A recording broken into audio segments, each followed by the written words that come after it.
Welcome to Independence, the FIEC podcast. My name's Phil Topham, Executive Director of the FIEC, and it's time to dive into the news stories that have been making the headlines this past couple of weeks. And with me, two men who were refreshing their browsers in early May to make sure that they got Rising Lights tickets before everybody else. It's our Head of National Ministries, Adrian Reynolds. Good morning, Adrian. And our National Director, John Stevens. Good morning. Hi, Phil. To you, John. Now, brothers, a busy week coming up for you. Just tell us where you're going to be. We're recording this on Friday. It'll go out early next week. Where will you be when this hits? We are going to be in Silesia in southern Poland. Wow. Tomorrow morning. So John and I and Jonathan and Sarah Bond, who also work with us, are flying off to the European Leadership Forum, which has been going a number of years. It's a leadership gathering, a conference really, pretty full-on conference, but it's a conference for leaders across Europe that's been organised for a number of years. And it happens in southern Poland at a big hotel built for the Communist Party kind of leaders, I think. So it's a slight throwback. We should have done the story that's in the news this morning about them rebuilding the statue of Stalin, but that's another story altogether. Anyway, built for the Communist Party, but now used by evangelicals for this wonderful conference. It's full on, Phil. It's a full on conference from dawn to dusk, literally, and beyond. But it's extremely thrilling to be working with. Well, there are about 900 people booked in, many of those, in fact, the vast majority of them from Eastern Europe. And that's hugely encouraging as well, just to hear how the gospel is growing and leaders are thriving in Eastern Europe. But also just giving sometimes very basic help to leaders. We take for granted, I think, in the UK, a lot of the resources we have, a lot of the training we have, a lot of things that are written in English and have been written in English over many years. And so actually being able to serve these leaders from around Europe, but especially in Eastern Europe, is one of the greatest thrills of the year. You get to do some mentoring and stuff as well, John, that kind of thing? Yeah, we're both leading different things. So I'm leading a group for leaders of Christian organisations. We've got a group of 40 senior leaders, and we're going to be spending the week investing in them, helping them to skill up on their leadership. I'm doing some seminar material at the end of the conference on the whole area of temptation and sin and resisting sin as leaders. So equipping and helping people in that regard. Adrian, again, is mentoring a group of leaders over the course of the programme. Pete Williams from Tyndale House, who is also an FIEC church elder, he's doing the Bible teaching, so that's great to have that. And I just think it's a reminder, always a reminder of the immense gospel need of Europe. I was being reminded this week, Europe has about 750 million people. It's enormous. The statistics are that about 23 million are evangelical Christians. So that's a very, very small number across the continent of Europe, and actually disproportionately large numbers of evangelicals in the UK and in Romania. So in much of the rest of the Europe are sort of very small numbers of evangelical believers. So I think it's really important that we invest in and we support the work of the gospel across Europe. Actually, there are some encouragements, and we've had the Quiet Revival report in the UK. There are similar things happening in parts of Europe as well that have been picked up on. So significant church planting and church growth in France, renewed spiritual interest there. Similarly in Scandinavian countries as well, amongst the younger generation, there seems to be a kind of an increased interest in Christianity and religion more generally. A little bit of church planting into southern European countries where Catholicism has been dominant, but there are churches being started and planted. So there are encouragements across Europe. Eastern Europe, I think, is a challenge. That there was lots of growth in the 1990s, but that has, in a sense, slowed. So we see it as a great opportunity to invest in and support the work of the gospel across Europe. We learn from the leaders there, many of whom are ministering with far fewer resources, wonderful sacrificial examples of ministry. Lots of people working bivocationally. It helps us stop feeling sorry for ourselves, I think, and actually realise that, as the Bible says, from those who have much is expected. And actually, in comparison to many of our brothers and sisters in Europe, we are in that position of having much. And of course, if you feel the fragility of the world geopolitical scene here in the UK, as we do, perhaps we'll talk a little bit about that today. Actually, if you're in Eastern Europe especially, that is just multiplied just many times. And some of these brothers and sisters are serving in extraordinarily difficult circumstances. And it's not, they're not persecuted in the way perhaps people might be in the Middle East, some countries in the Middle East, for example, and other places. And nevertheless, serving and giving yourself in service is a real hardship and sacrifice in a way, actually, that for many of us it's not. So it is very humbling and challenging. That's Europe. You've been spending some time thinking about partnership with believers in South Korea this week as well. I did. I was at a gathering in Oxford for 48 hours with a number of Korean leaders who had asked to come over and meet with some British church leaders leaders, and there were some British church leaders and some British mission agency leaders there. And I think these Korean leaders were wanting to think through the question of how can the Korean church serve the cause of the gospel around the world, particularly in missions. They have a massive heart for mission. Yeah. Korea is, I think, the second largest mission sending country in the world. So the statistics are phenomenal, really. I think it's something like between 25 and 35,000, depending on the way you count it, people who've gone out from Korea to be missionaries. We were hearing about great work being done in the Middle East amongst Muslim communities, in Lebanon, tremendous opportunities amongst refugees. Actually, the displacing of people through war and economic circumstances is opening people up to the gospel. We shouldn't be surprised by that. That's what happens in the Bible itself, but that really is happening on the ground. But our Korean friends were wanting to think through the challenges of the future. And I think it was interesting that they're facing similar challenges in some ways. So the Korean church has been very strong, remarkable growth in the 70s and 80s. About 16% of the population are evangelical Christians. You know, we hear of churches with memberships of 1 million or whatever. It's good to be reminded that most Korean churches are small and facing struggles like ours. In Korea, the church is not growing in the way that it had done. There are massive challenges in the culture with younger people not getting married, not having children. People are not coming through into missions in the way that they have done. And I think there's a recognition that the missionary model that has been pursued has often been a quite culturally homogenous model.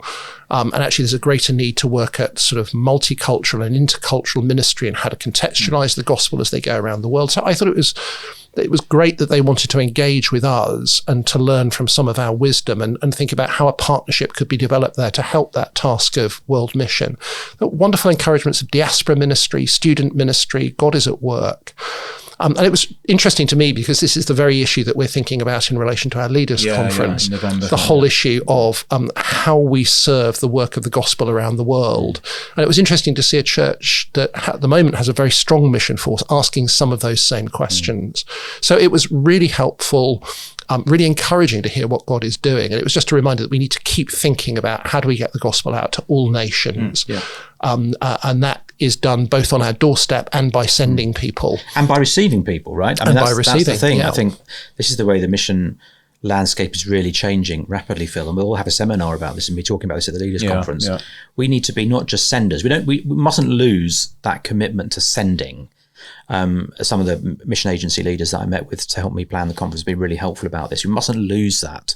But we must also be set up and prepared and have the humility and see our need to receive missionaries. And that's really important as the sands shift around the world. The big kind of buzzword was polycentric mission. So that's the big idea, which is basically it's not from one part of the world to another part of the world. It was from everywhere to everywhere. There's a sort of an interchange of everybody is sending and everybody is receiving, everybody's connecting. This idea that it's absolutely no longer the case that it's the global north that is basically evangelizing the rest of the world. It's I will pay you different. £5, John, if you get that phrase into your talk at the Leaders Conference. There we go. And that reminds me to remind you that Leaders Conference bookings are open, so do get your tickets before the 7th of July to get the best price. We'll put a link in the show notes. And of course, Rising Lights tickets are also on sale, so do book your place for Rising Lights. And if you haven't next year. Listened yet, there is a podcast episode just this week that's been released about the Leaders Conference. There is. Which will flesh out a bit more about it. Absolutely. And do pray for Thrive in the Ministry Wives Retreat. That will be taking place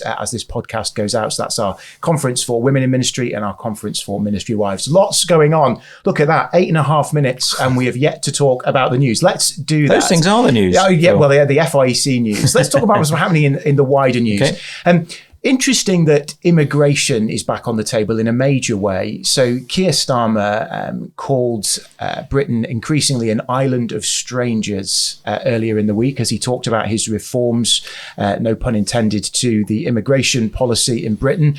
He's got new guidelines that the Labour Party are proposing for how legal migration will work into Britain. There have been all sorts of critiques of this, particularly amongst the care sector, where people are saying, well, this is where we get our workers from. Where will we get them from if these reforms are made? Now, it's worth saying there are no easy answers to the question of immigration, whether it be legal or illegal. But this is quite a change in rhetoric from the government, I think. It is. And the problem of immigration just seems to be getting, in purely statistical terms, doesn't seem to be solvable in any straightforward way. So inevitably, the rhetoric does sort of ramp up a little bit. I think also the local election results from just a couple of weeks ago showed a significant shift away from the Conservative Party in large part, and also from Labour actually. To reform from both parties. Yeah, that's right, yes. Isn't it? Yeah. So the front page of Private Eye this week has a picture of Keir Starmer looking out over the Straits of Dover saying, "Stop the votes," which I thought was quite clever. So these things are sometimes difficult to disentangle from the politics that are involved as well. And depending on where you stand on the political spectrum, there'll be a range of views, of course, of people who are listening. You might think that Keir Starmer has not gone far enough, that he's doing just what's right, or you might think he's completely nutty. So it does depend on where your starting position is. And we'll have people in our churches that would take all those positions. We will do. Yeah. We will do. And some of them are very thoughtful and thought through. We need to respect that. Others perhaps come from more of a sort of, a fear and a worry that isn't always properly placed.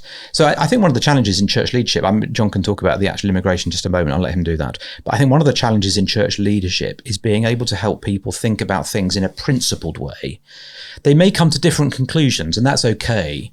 But I think what we've got to challenge in church life are people who don't think through things, that just sort of kind of go straight to the headlines.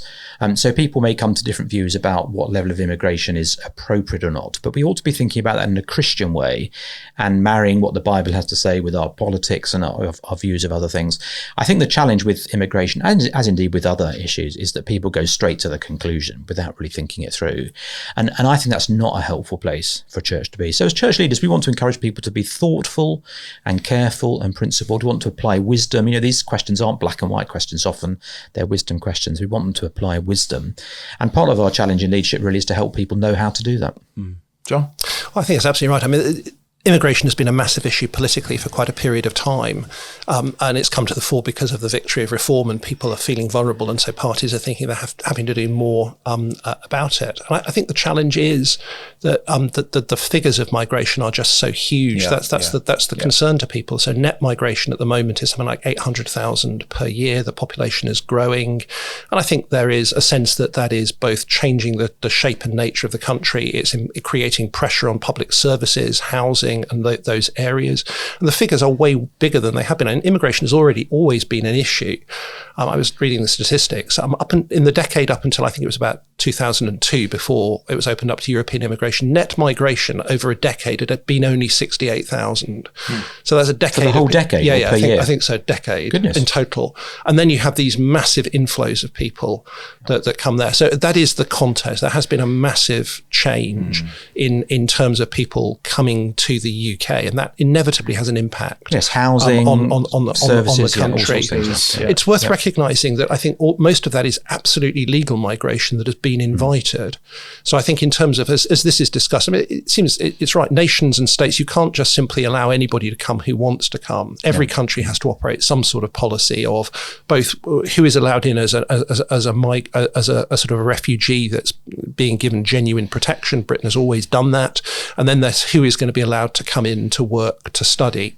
So there is control over that. And the vast majority of migration is absolutely legal migration. And people have been invited to the UK to study, to do jobs, to work in the healthcare sector. So I think in the rhetoric, we've got to be very careful not to be blaming the migrants who have been invited in to come and work in our context. And we are trying to navigate through this question. What is a sustainable level of migration that enables the needs of the country to be met, but that doesn't, in a sense, have a mass flood of people that is beyond what is really necessary. And no politician has solved that. And the rhetoric, it gets used, and often because there is an anger amongst people. And let's be honest, among some, there's a racist element to that. The rhetoric can be raised, but history has shown it's very much more difficult to actually reduce the amount of legal migration because of those needs. And it's very difficult, isn't it, to make general rules that will keep everyone happy. Yeah. So, I mean, if you were to ask most Christians, should a Christian from Somalia, Christian pastor from Somalia, who is in danger of losing his life, severely persecuted, but actually has very, very rudimentary English, should we welcome him to this country?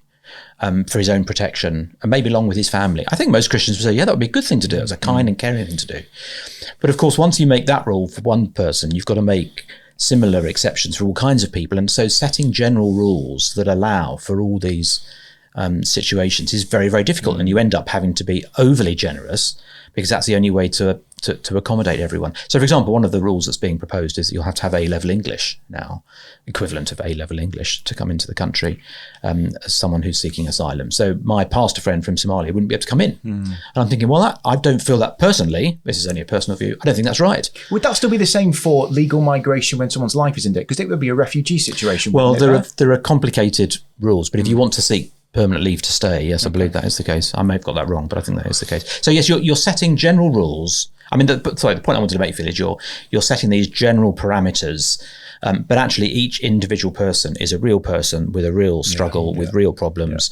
And inevitably what you end up doing is you can always find exceptions that say, well, that's not good for that person, that's not good for that person. And if you want to include as many of those needy and genuinely needy people as possible, you end up setting very generous boundaries. There's hardly any other way to do that. I think as leaders, we've got to be very careful how we speak about this issue in a way that doesn't inflame it. People's attitudes often to an individual migrant or someone they know are often very different from the attitude to immigration in the abstract. That's right. And we need to kind of recognise that, because when it's a person that's not, and what we need to remember is actually when we're talking even about immigration in the abstract, we are talking about real people who will hear us speaking. And I think one of the dangers is we can speak in a way that makes it sound as though a whole group of people who have been welcomed to the UK, many of whom have been living here for a very long period of time, suddenly the message is you are not welcome, you shouldn't be here, you shouldn't have been allowed to come. And I think that is a sort of very detrimental message to be communicating to people who have been invited and made welcome. From a Christian perspective, we want to say that the gospel is always about welcoming people from all different backgrounds and cultures. That doesn't mean that nation states have to allow in whoever wants to come, but there is a basic principle that this idea of we're becoming an island of strangers. Well, we are all different culturally and by background. Even if there were no migration, there would be barriers of class, kind of Scotland, Northern Ireland, Wales, England, education, north, south, wherever you live. We wouldn't necessarily all be integrated in relationships in that way. But the gospel is about making people who are strangers into friends and brothers and sisters. And we mustn't forget the massive contribution that migration has made to the health of the church in the UK. So it's both given us opportunities on the doorstep for serving world mission, but many churches, much of the growth that's occurred in churches in the past few years is a result of people coming to the UK who are committed believers Praise who God are now for that. blessing the work of the gospel there. So I think we've got to, in a sense, be very careful about the way that we speak about this issue. Phil, there's a little sidebar issue on this, which is churches sometimes ring up when they're looking for a pastor or a youth worker or some worker that they want to employ in the church and say, what are the implications of employing someone from overseas? We've advertised for a pastor. We've got a really good application from someone not from the UK.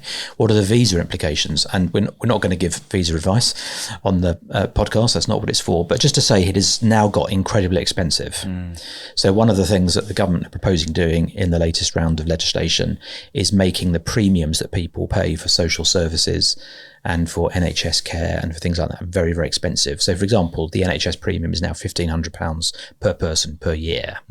So if you have a family that you're bringing over from somewhere to come and work in the church and serve in the church, you need to factor in, £6,000 for, let's say, 2 kids and 2 adults, £6,000 for NHS care, and then the visa costs and everything else. So just to say, that's not a reason for not doing it, but when you are thinking about employing people, look into that. You will find that it's actually becoming quite expensive.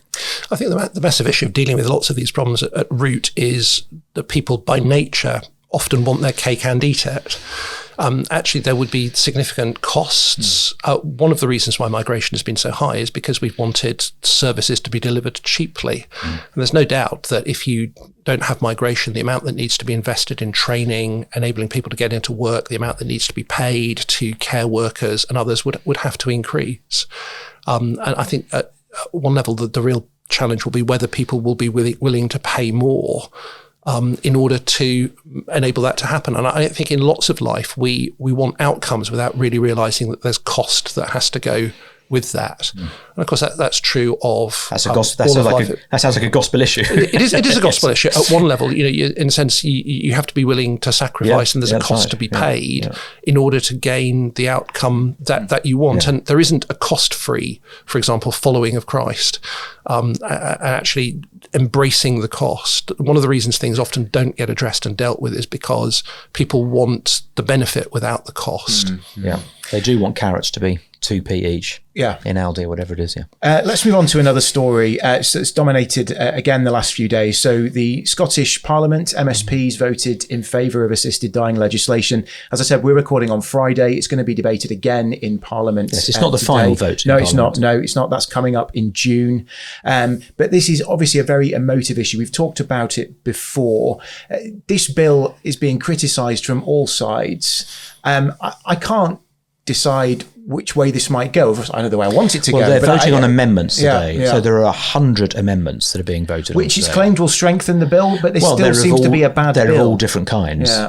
And that they're being voted on today. It's not the final vote. And I think just the sheer number of amendments shows actually this is a hugely complex issue, that even those who are in favour of it there's no universal we all agree it should be done this way.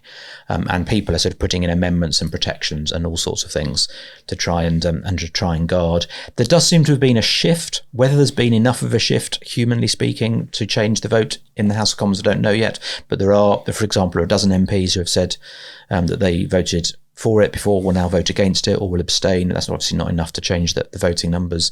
There seems to be a shift in some of the public bodies. The Royal College of Physicians have been much more ambivalent, even negative about it in the last few days. So there does seem to be a bit of a shift going on, Phil, and I think that's great news. Quite how that will pan out over the next couple of days is a bit too early to say, I think. I think that's right. I mean, it's obviously reasonably finely balanced. The Scottish vote was, I think, 70 in favour, 56 against. So it was a majority of 14. So it's by no means the case that there is overwhelmingly support for the introduction of assisted dying. I think that probably fairly reflects the public position, which is sort of people are slightly more in favour than not. Again, the UK Parliament, it's finely balanced. It only requires something like 28 people to change sides for the vote to go the other way. And I think faced with the reality of what the scrutiny and the safeguards would be, there are people who are clearly indicating they're going to vote in a different direction. From a Christian perspective, it's interesting. The debate is really about those issues of the safeguards and whether the safeguards are adequate. This is one of the challenges for us as we engage in these kind of moral debates, is that it's not being argued on the basis of the value and the dignity of human life. That simply isn't a argument that carries a great deal of weight in the public square, although it may well influence some of the MPs who will vote in a particular direction. So it becomes a debate about whether or not the safeguards, whether or not the protections, whether or not the ways that the circumstances in which assisted dying can be available are drafted, whether those are appropriate or not, and whether a system can be introduced that does provide adequate safeguards. So there's a battle to be won. Do you think that, so just on that, John, then, do you think we want this evil to be stopped, obviously. Do you think we need to be a bit a bit wily in the way we engage? So for example, I have written to my MP, and you should write to your MP if you haven't done that, and there's plenty of help to know how to do that. Should I be writing to my MP saying, because of the dignity of human life, I think this is a terrible thing? Or should I be saying, slightly playing the game, I don't think the safeguards are sufficient and therefore you should vote against it? I think that's a massive challenge of engaging in a whole variety of issues, and it's a combination of the kind of prophetic witness of the church, and yet at the same time there's a right and proper persuasion of the civil authorities to act in a good, beneficial way for the common good. And I think we have to make judgments as to what we're trying to accomplish in a particular scenario. I think when we are, as an evangelical and Christian community, a relatively small percentage of the population, what we don't want to do is alienate people by arguments that are not going to cut any ice. That doesn't mean at a personal level and at the prophetic witness of the church we want to declare what God says and call people to repentance and faith. But we engage publicly in the same way that Paul did with, say, the Roman kind of authorities in Corinth, when he was faced with the issue of religious liberty, his argument wasn't, well, I believe in the true God and you ought to allow me therefore to speak about him. His argument was, under Roman law, we have the right to be able to exercise this kind of freedom. So there is a wisdom in what kind of argument is made. And it's not simplistic, I think. We have those two tasks. We have, on the one hand, the prophetic witness of the church, which is about building the kingdom and drawing people to repentance and faith in Christ. And then there is the task of encouraging the civic government to do what God has intended it to do, which is to restrain evil, maintain civic peace and religious freedom. And actually the arguments for both of those are not necessarily the same. And of course, what you can do, Phil, is pray. And there's going to be a day of prayer, isn't there? There is. Christian Institute have organised with some other organisations. We'll put the link in the show notes. Have organised a day of prayer on the 11th of June. So that might be something your church wants to get behind. We'll put the links through, because we can pray. And of course, we pray to a powerful God. Absolutely. Let's talk finally about artificial intelligence. Can we? So this is lots of stories come kind of in the AI sphere a lot of the time. And I've just watched the first Mission Impossible film where AI goes rogue, and that's basically where I am. I watched the first one from 2023, and it was 2 hours and 49 minutes, and it was only part one. Part two to come. But AI has gone rogue, and this is kind of where I am. Isn't that Terminator as well? John and I have a certain age. But even today, stories about just the amount of electricity that's needed to power AI, and we need more to power AI going forward. Businesses who are embracing AI in all sorts of different directions, and there's lots of good here, isn't there? That AI can help in lots of ways. Well, indeed, and we ought to do a podcast just on AI, actually. And in fact, there's a very helpful seminar that I got sent by Aaron Scott, who's a trainee minister at North Bradley Baptist Church, which is an FIEC church just outside Bristol. We'll put the link in the show notes. Really helpful, just as a general introduction to AI, to understand it. So you may think you know what it is. It's just a very sort of helpful, all you've heard of the two letters, what is it? He does a really good introduction to it. The stories I think that have caught my eye this week, Phil, are about AI hallucinations. So this is the technical name that is given to things that AI makes up. AI makes things up? The way that AI works is it mines data, and it uses a series of algorithms to analyse the data and to make predictions.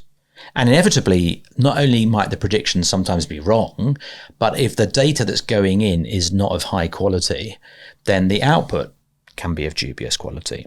So there's an article on Tech Radar just a couple of weeks ago saying that the latest version of ChatGPT, for example, when it comes to what they call personal general knowledge, which is information about people, is its accuracy rate is less than 40%, which is very, very low. And quite shockingly low. Yeah. And that's because as soon as you get people who are in the public domain, people write stuff about them that is untrue all the time. And the algorithms try and sift through that, but there's just too much data and too much bad data. Have you ever corrected AI? Have I ever corrected AI? So once I asked AI something and it gave me the wrong answer, I said, I think that's wrong. And then she came back and said, you're absolutely right. Well, there you go. And then corrected herself. I was quite impressed. I mean, I put into AI, AI, can you please generate an image of John Stevens dressed as the Pope? And it genuinely said, we do not have enough information to do this. So there you go. That was a good nonconformist answer. I used AI yesterday. Did you? Right. So I'm writing a study day on the Psalms for MMTC, the Ministry Midlands Training Course, and I've got my 5 categories of Psalms that are fairly standard, but I know people categorise them other ways. So I put into AI, can you show me some of the other ways that people categorise the Psalms? And it gave me some very good links and information. I was able then to verify it. I think the thing with AI is it is a tool. That's the important thing to keep remembering with information. It can be really good for summarising documents, for doing some prep work, for coming up with ideas. We asked AI, what should we call Rising Lights before we decided on Rising Lights? Yeah. And it suggested the Resurrection Family Picnic. Yeah, which we didn't go with. Which would have been a great title in the 1970s, not to go with it. I think my favourite story though, Phil, and this is kind of one of those and finally stories, is that a couple of researchers, I can't think whether they were from Stanford or Yale or somewhere like that, who must have had perhaps a few too many beers, decided to put into AI made up phrases and asked AI what they meant. And my favourite one they came up with was, it is better to lick the skin of a banana than the elbow of a gorilla. Well, we've all been saying that. And they put that into AI, and AI does not say at that point, we've never seen this phrase before, or I don't know what that phrase means. It comes up with an answer. And I think it's the kind of, it's the equivalent of the know-it-all in church who has an answer all the time and is unable to say, I don't know. And actually, so therefore we do need a dose of skepticism in the way that we use it, to verify and check sources and things like that. And it's a good example for leadership, isn't it, as well, that sometimes in leadership it's okay to say, I don't know, or I'm not sure, or I've never heard that before. I think sometimes leaders do feel they have to have the answer to every single question and every single pastoral problem. And I think sometimes we need to be able to have a dose of humility, which AI seems to lack at that point. I always thank it for its help so that when it takes over the world, it will look upon me favourably, John. Yeah, I mean, it seems to me every step forward in technology has this kind of reaction to it in history. At every point when something new is developed, there is a fear of what it will do, what it will change. Every form of technology can be misused in harmful ways. Very often new technologies are misused. Then people see the consequences of that misuse, and in some ways it's regulated or reined in, and then brought to better use. So I don't think we should be surprised. In my lifetime, you can say a whole variety of things have had exactly this same sort of response as there are steps. It seems to me, when I think about AI, it just reminds me how remarkable human beings are. Yes. I think actually at one level, we need to recognise AI is not intelligent. It isn't.